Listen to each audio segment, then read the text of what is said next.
ኢየሱስ ይዞ የገባው ወደ ሰማይ ነው፣ ወደ ከበረችው ነው፣ ወደ ዘላለማዊዋ ነው። ምን ይዞ ነው የገባው?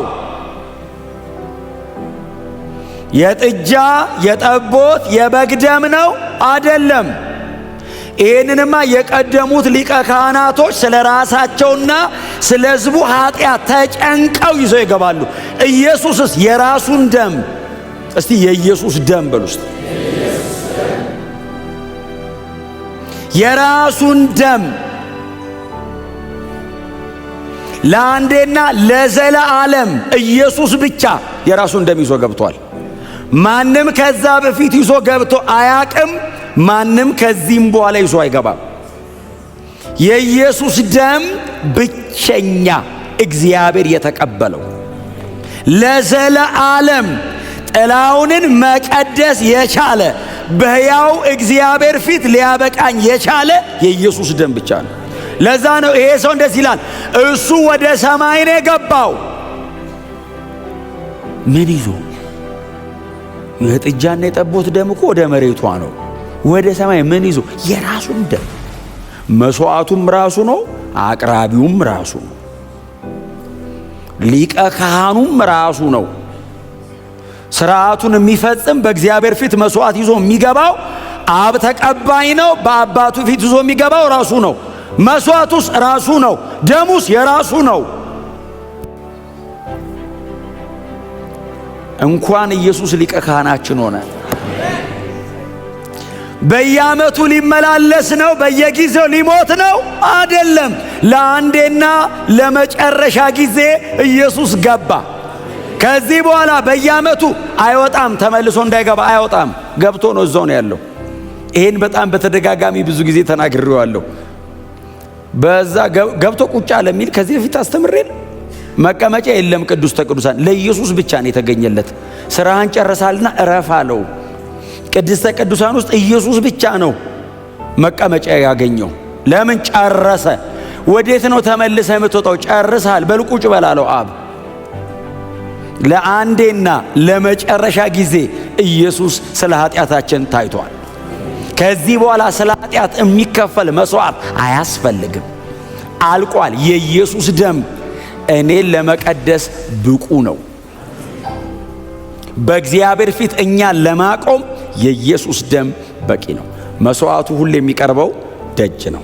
መስዋዕቱ ሁል ጊዜ ከቀረበ በኋላ ደሙ የሚመጣው በቅድስተ ቅዱሳን ውስጥ ነው። ኢየሱስ መስዋዕት ሆኖ የቀረበው አደባባይ ነው። ኢየሱስ መስዋዕት ሆኖ የቀረበው በቀራንዮ በራስ ቅል በጎልጎታ በሰው መሃል ነው። ደሙን ይዞ የገባው ግን ቅድስተ ቅዱሳን። መስዋዕቱን ለደጅ ነው የሚደረገው። ኢየሱስ አደባባይ ሰው መሃል ነው የተሰዋው። ሰው መሃል ነው መስቀል ላይ የሞተው። ሰው መሃል ነው መስዋዕት የሆነው። ያንን ሞመንት እኔ ሁሌ አስበዋለሁ። ሁልጊዜም ደግሞ በእውነት ልናገረው ናፍቃለሁ፣ እጓጓለሁ። ሳስበው አንድ ምነግረው ሰው ቢኖር እላለሁ ሁሌ።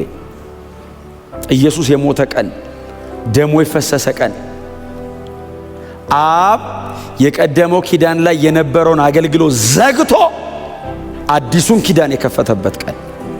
ያ ቀን በጣም ለብዙ ሰዎች አልገባቸውም፣ ተከታዮቹን ጨምሮ። ፈሪሳውያንና የአይሁድ ሕግ መምህራን የሮም ወታደሮች ብቻ እኮ አይደሉም። ተከታዮቹ የነበሩት 11ዱ ይሁዳ ከመሸጡ እንጂ 11ዱ እንኳን እኮ ገና አልተረዱትም። ተበተኑ፣ ትተውት ሁሉ ሄዱ። ማንም የገባው የለም። አብ ምን እየሰራ እንዳለ፣ ጌታ ኢየሱስ ክርስቶስ ምን እያከናወነ እንዳለ አልተረዳውም ማንም ሰው። ያቺ ቀን ዝም ብላችሁ ሳሉት እስቲ። እርቃኑን እየተደበደበ የሚሰቀልበት ቦታ እስኪደርስ ድረስ ጌታ ኢየሱስ ክርስቶስ ጸጥ። አንዳንዶች ሊያግዙት የጴጥሮስ አይነቶች ሰይፍ እየመዘዙ የሰው ጆሮ ሁሉ የመቁረጥ ሞክረዋል። ይፈውሳል እንዳታስተጓጉለኝ እያለ። አሳዳጅ ይፈወሳል? አይፈወስም። ደጋረክ ሰይፍ ጨምርልሃለሁ ነው ምንለው እኛ ብንሆን። እንደውም እንጸልይለታለን እጁን ይዘን ቀጥል ብለን። ጌታ ኢየሱስስ ልታስተጓጉለኝ ነው። ለምን? አዲሱ ኪዳን ሊደረግ ነዋ። እግዚአብሔር ፊት ያንን ደም ይዞ ሊቀርብ ነው። ስለዚህ ጆሮ ሲቆርጥ ይለጥፋል። ኢየሱስ መንገድ ሊሄድበት ይለዋል። ተው መልስ ጌታ ሆይ እያገዝኩ ነው ሲለው እኔ አባቴን ብለምን 12 ጭፍራ መልአክ 72000 መልአክ አሁን አመጣለሁ ይላል። 72000 መልአክ አምጥቼ ጸጥ ማድረግ እችላለሁ። ዓለሙን በዚህ መንገድ ዓለሙ አይድንም። ዓለሙ የሚድነው እኔ መስቀል ላይ ሞቼ ደም አፍስሼ ነው። ታዲያ መልስ ተሸንፎ ይመስላል ድል እያረገ ነው። እየጣለ ይመስላል እያስታረቀን ነው። እየተወን ይመስላል ለዘላለም የራሱ እያረገን ነው። ትቷቸው እየሞተ እኮ ነው የሚመስለው፣ ለዘላለም የራሱ እያረጋቸው ነው። እነሱ ሲበተኑ ርቀው አይሄዱም። እሱ ሲሞት ለዘላለም ይሰበስባቸዋል። ደሙ የፈሰሰ ቀን ኢየሱስ እንዳይሞት የተደረገ ጥረት ብዛቱ እንዳይሞት እዚህ ጋር ጆሮ ይቆርጣሉ። አሁን የማልኮስ ጆሮ ተቆርጦ ቢቀር ኖሮ ይስተጓጎል ነበር። የዛን ቀን በጣም ብዙ ነገር ኢየሱስ እንዳይስተጓጎል ፈወሰው። ታውቃለህ ሰውየውን የመጨረሻ ፈውስ ከመሞቱ በፊት ቆረጥ አድርጎ፣ ለዛውም ኖርማል ፈውስ እኮ አይደለም። ተቆርጦ እኮ ጆሮ ወደቀ። ሰውየው አንስቶ ልጥፍ እኮ ነው። ሉቃስ ለጠፈው ነው ያለው። ለጠፈው ነው የሚለው ባይዘው ሉቃስ። ለጠፈው ማለት ሰፋው አይደለም አይደል? ለጠፈው ማለት ሐኪም ነው። ፊዚዮሎጂካል ተርም ያውቃል። አሁን የሰርጀሪ ሰራው ቢሆን ይጽፋል። ለሰርጀሪ አይደለም። አልገባውም ሉቃስ ራሱ አይገርም? ተአምር ይሄ ነገር በሕክምና እንዴት አድርጎ ፕሩፍ ያርገው? ኢየሱስም የተቆረጠውን ጆሮ ቂሳሪያ ቁጭ ብሎ 63 ኤዲ ላይ ነው ምን ልበለው እባክህ። ጳውሎስ የጳውሎስ ፓርትነር ነው። ምን ሲያረገው ነው የነገሩን? ጴጥሮስ ምን አለ? ምክንያቱም የአይን ምስክር ከነበሩት ነው። ጴጥሮስ ምን አለ አለው። ጴጥሮስማ አንስቶ ለጠፈው ነው ያለኝ። የአይን ምስክር ከነበሩ ሰዎች መካከል መለጠፉን እኮ የጻፈ የለማ። የአይን ምስክር እኮ ማቴዎስና ዮሐንስ ናቸው። ማቴዎስም ሐዋርያ ነው፣ ዮሐንስም የኢየሱስ ሐዋርያ ናቸው። ማርቆስና ሉቃስ ብዙ እንትን አይደሉም። ሉቃስማ ሰምቶ ነው ገና፣ እሱ ሶሪያዊም ነው፣ አላየም። ታዲያ ምን አለ ጴጥሮስ? ለጠፈዋል። በቃ ለጠፈው ብለህ ጻፍ። ኢየሱስ የተቆረጠ ጆሮ አስበዋል። መሬት የወደቀ ጆሮ አንስቶ አቧራ የነካው አይደል? የተሰራ አፈር ያልተሰራ አፈር ላይ ወድቆ ማለት ነው። አሁን ለኛ እኮ ነው እኮ አካል እንጂ ለሱ እኮ አፈር ነው። የተሰራ አፈር ያልተሰራ አፈር ላይ ወድቆ አንስቶ ፍፍ አለና እኔ ወንጌል ብቻ ሰው እንደሚያድን የገባኝ እሱን ሳነብ ነው። ሰውየው ጆሮውን ቼክ አድርጎ ሊሰቅል ይዞ ሄደ። ተአምር አድንም እንኳን ያየ አይደለም ተሰርቶላ አድንም። የእግዚአብሔር ቃል ብርሃን ነው በህይወት የሚያኖረ። ወንጌል ይግባህ። እስቲ አሜን በሏ። አዎ በእውነት እኔ ብዙ ጊዜ ነው የምናገረው። አላዛር ከሞት ተነሳ። በጣም አስደናቂ ነው። አንድም ቦታ ግን አላዛር ባይዘው ባለውለታዬ ነው ኢየሱስ ብሎ ቆሞ የሰበከበት ቦታ የለም። ከሞት የተነሳ 3 ሰው እኮ አንዳቸውም አልሰበኩ። ቁጭ ብሎ 3 ዓመት የተማሩት 30 ዓመት ሰበኩት። አትሊስት የሐዋርያ ሥራ ላይ የሰበኩት ቁጭ ብሎ የተማሩት ናቸው። ጌታ የተባረከ ይሁን። ወንጌል በጣም ከባድ ነው። እውነትን እምላችሁ ይሄን ጆሮ መለጠፍ አይደለም ከባዱ የሰው ህይወት መለወጥ ነው። የሰውን ህይወት የሚቀይ አፕስ ኤንድ ዳውን የሚገለብጥ ደግሞ የእግዚአብሔር ቃል ውስጥ ሲገባ ልትክደው አትችልም። ሁለቴ ነው ባይዘዌ አላቆም የምትለው። ከዛ በኋላ አንቆ ይዛል፣ መንገድ ላይ ፍሬም ያረጋል፣ ኮርነር ያስይዛል። ኢየሱስ ጌታ ነው። እና ለማስተጓጎል ሲጥሩ አንዱ ጆሮ ሲቆርጥ ከዛ አንስቶ ኢየሱስ ይለጥፋል።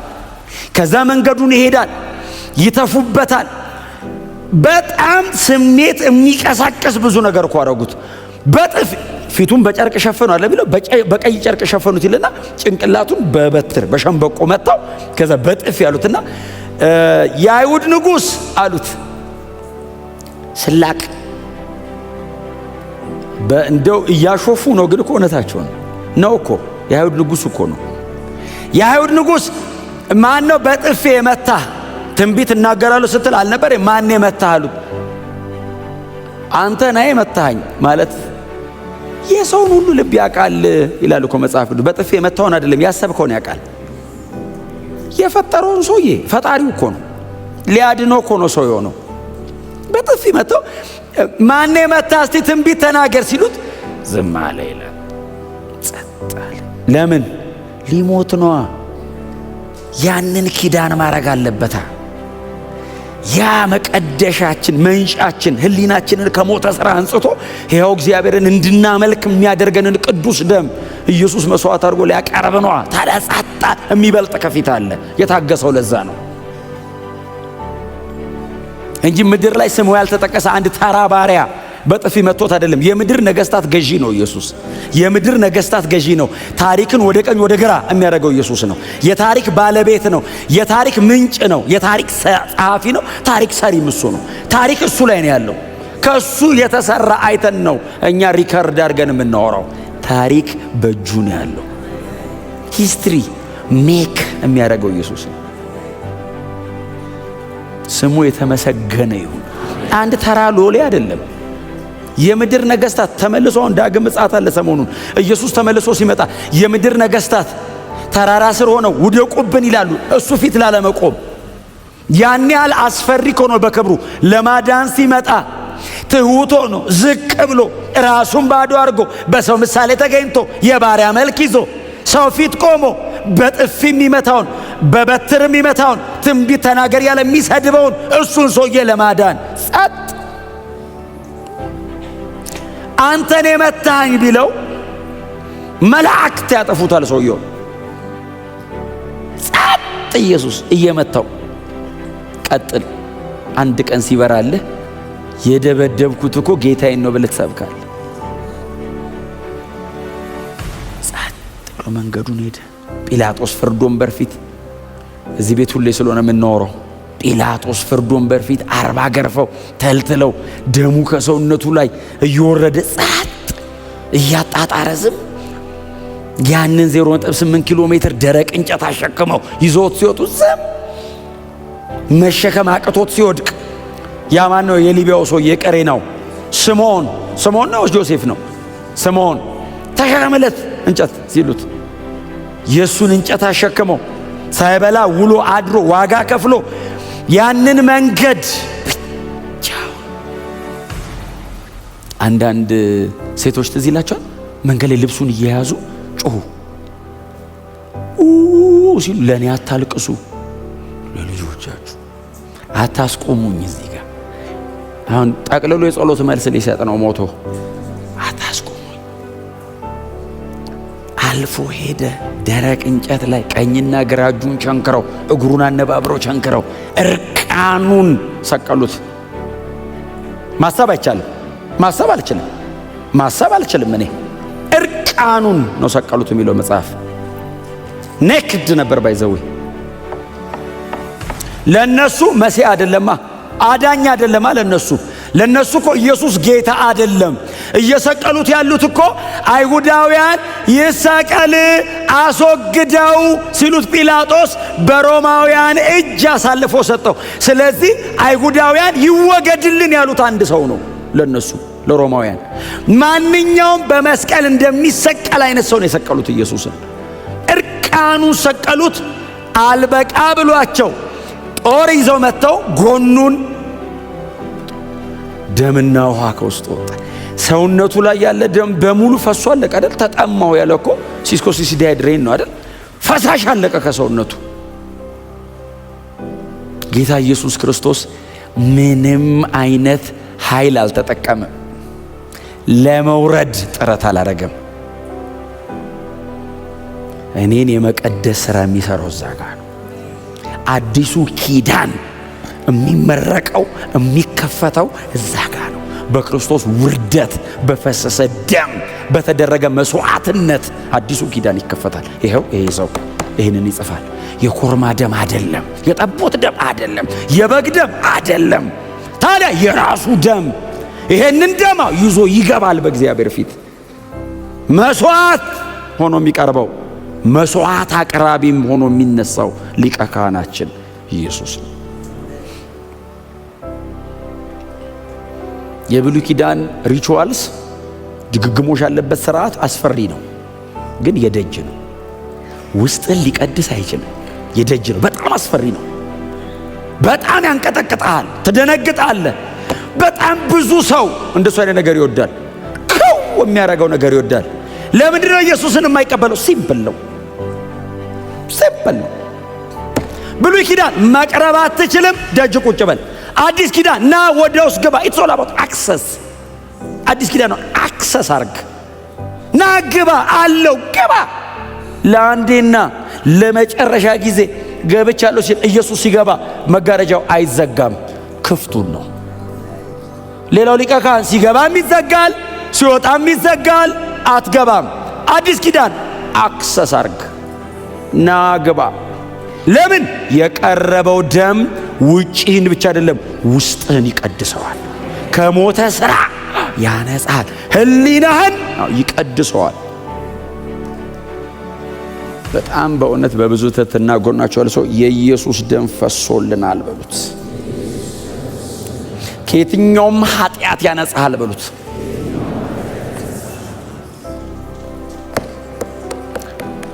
መጽሐፍ ቅዱሱ ስለሚፈቅድልኝ እናገራለሁ። ምንም ነገር ከኢየሱስ ደም ውጪ ሊቀድስ አይችልም። በጸሎት አትቀደስም። በጣም ሲሪየስሊ ቁጭ ብለህ በማንበብ አትቀደስም። የሚቀድስ የኢየሱስ ደም ብቻ ነው። ከሞተ ሥራ ወደ ሞት ከሚያደርስ ድርጊት ህሊናህን፣ በውስጥ ያለውን አስተሳሰብህን፣ በደጅ የሚደረግ ድርጊትን ከላይ ላይ አስወግዶ በእግዚአብሔር ፊት ቀድሶ ሊያቆም የሚችል የኢየሱስ ደም ብቻ ነው። የኢየሱስን ደም በሌላ ነገር ለመተካት መሞከር የተሰራውን የመስቀል ሥራ ማክፋፋት ነው። ይኸው ልንመለስ አንችልም። ወደ ኋላ ልንመለስ አንችልም። ከዚህ በኋላ ስለ ኃጢአት የሚቀርብ መስዋዕት የለም። አለቀ። እግዚአብሔር ዘጋ። ጨረሱ።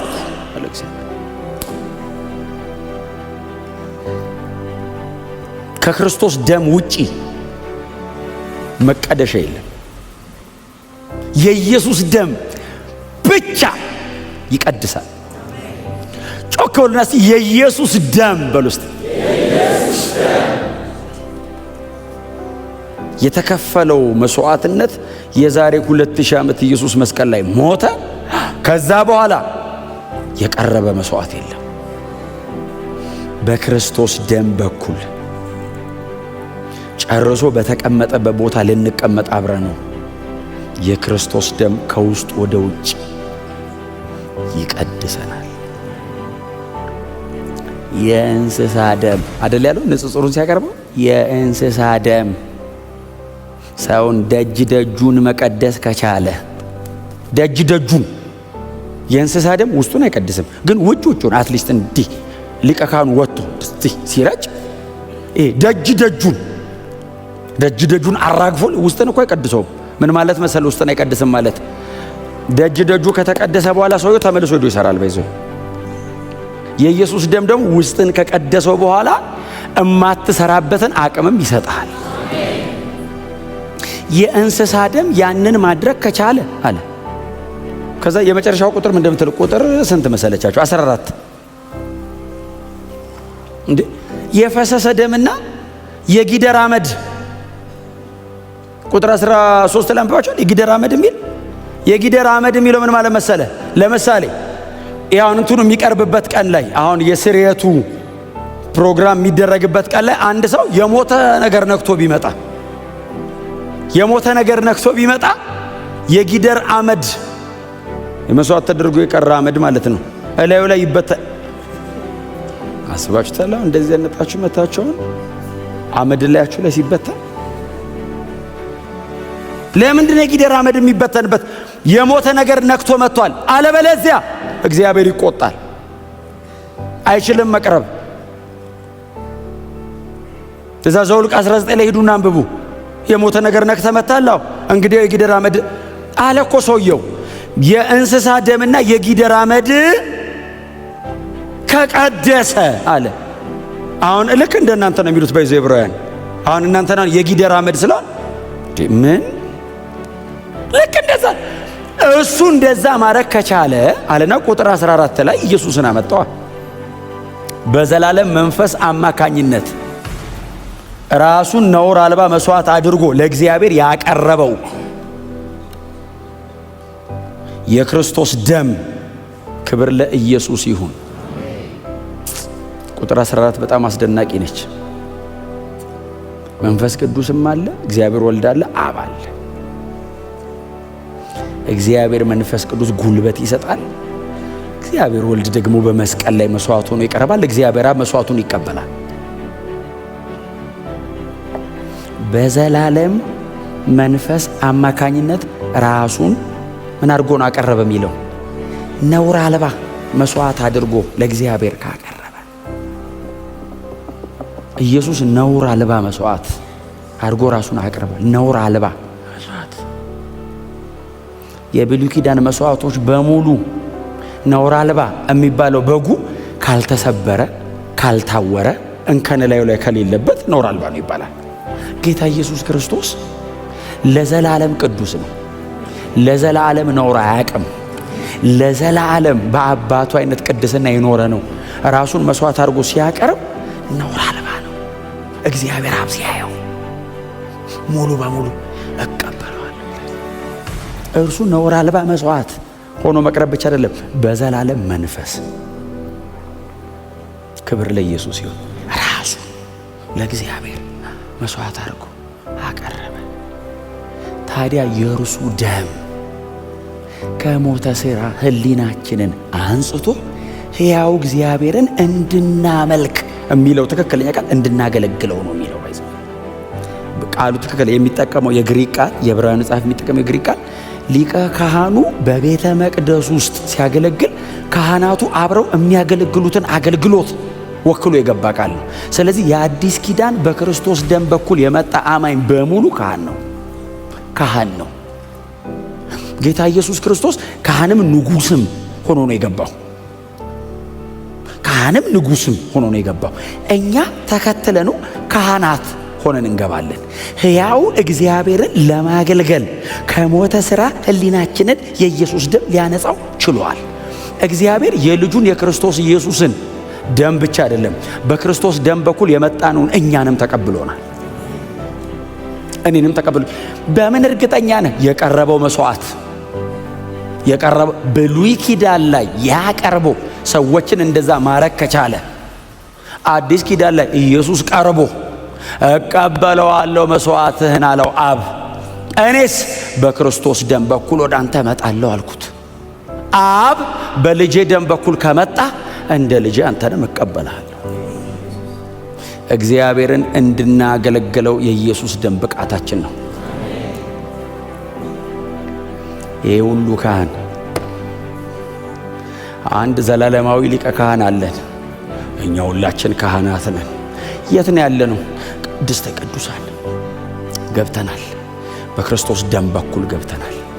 ያ ንጹሕ ክቡር ቅዱስ ደም ለዘላለም በእግዚአብሔር ፊት ይታይልናል። እኛ ሁላችን እግዚአብሔርን ዝቅ ብለን በትህትና በክርስቶስ ደም በኩል እናመልከዋለን፣ እናገለግለዋለን። የሚገባውን መስዋዕት እናቀርብለታለን። መቼ? ሰኞ፣ ሮብ፣ እሁድ ነው። ሁሌ አይቋረጥም። ውስጥ ነው ያለ ነው። የሚገለገለው ቅዱስ እግዚአብሔር ነው። የምናገለግለው እኛ ነን። እግዚአብሔር ቅድስና አልቀነሰም። እግዚአብሔር ቅድስና አውርዶ አይደለም ጥላሁንን የተቀበለው፣ እከሌን የተቀበለው፣ የሰው ልጆችን የተቀበለው። እግዚአብሔር ወደ ራሱ አስጠግቶኝ ነው። ወርዶ አይደለም። እግዚአብሔር እኔን አቀርቦኝ ነው። በክርስቶስ ደም በኩል እኔን አቀርቦኝ ነው። ክብር ለኢየሱስ ይሁን። ዋው! ቅድስተ ቅዱሳን ውስጥ ነው ያላችሁት። የክርስቶስ ደም ብቃታችን፣ የክርስቶስ ደም ጉልበታችን፣ የክርስቶስ ደም ለዘላለም በእግዚአብሔር ፊት ለመቆም ድፍረታችን ነው። በሌላ መንገድ እንዳትሞክሩት። አንዳንዴ አዲስ ስንሆን በጌታ መንግሥት ውስጥ ስንመጣ የክርስቶስ ደም ስንቆይ በሌላ ነገር ለመክረም እንሞክራለን። ከኢየሱስ ደም ውጪ እግዚአብሔር ማንንም ሰው ሊያይም ሊቀበልም አይችልም። ዘላለም በእግዚአብሔር ፊት የምንኖረው በልጁ ደም ነው። ክብር ለኢየሱስ ይሁን። በደሙ በኩል ገብታችሁ በሌላ መንገድ ለመክረም እንዳትሞክሩ። ሁሌ ቫልዩ አርጉት። የኢየሱስን ደም ዋጋ ስጡት። እጅግ ክቡር ነው። ሁል ጊዜ እኔና እግዚአብሔር የምንገናኘው በልጁ ደም በኩል ነው። በተሰራው ሥራ በኩል ካልሆነ በቀር እኔ ለዘላለም በእግዚአብሔር ፊት መቆም አልችልም። ሁሌ አክብሩት። ሁሌ ዋጋ ስጡት። ሁሌ አመስግኑት። የሚገባውን የሕይወት ምላሽ ስጡት። ክብር ለኢየሱስ ይሁን።